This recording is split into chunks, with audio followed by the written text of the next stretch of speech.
Rasmus Väisänen, sä tulit tähän mukaan aika viime tingassa joukkueeseen ja kunto on nostettu ja peliaikaa tullut ja vähän maalejakin. Mitä fiiliksiä alkukaudesta? Juuri näin. Ihan siis hyvät fiilikset, että alkuun vähän niin kuin vedettiin kuormaa tasaisesti ylös, ettei heti tietenkään täysiä. Ja sitten niin kunto on nostettu tässä ja nyt alkaa olla aika hyvä kunto.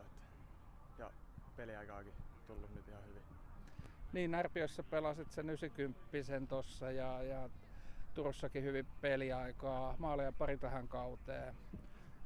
Sano vähän sitten Närpiön pelassa. Hallista pelattiin ja aika selkeät lukemat. Oliko se niin helppoa kuin se sinne kentän laidalle näytti?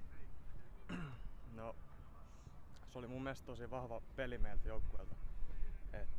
Ja se jengi ei saanut oikein missään kohtaa pelistä mitään otetta. Että se oli meiltä aika hyvä esitys. Ja Turussa aika tiukka taistelu puolustuspäähän. Miten sä näit sen, että sitä tuolla meidän sosiaalisessa mediassa ryöstöksikin sanottiin, mutta toisaalta hyvä puolustustaistelu ja sillähän futista paljon voitetaan.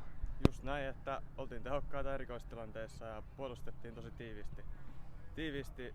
Vähän tokan puolen aika, se alku 30 minuuttia tokasta puolenajasta oli vähän kaaosta, mutta sitten se saatiin klaarattua, kun Ardi painoi vielä toisen maalin siitä. Niinpä.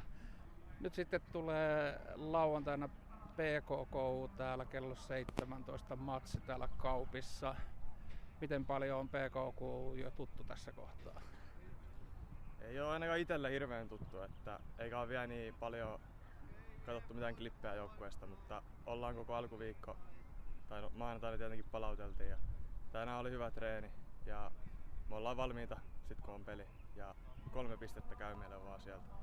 Ehdottomasti näin ja videoita katsellaan sitten vielä myöhemmin tossa, mutta ei muuta kuin hyvää reeniviikkoa ja tsemppiä matsiin. Kiitoksia.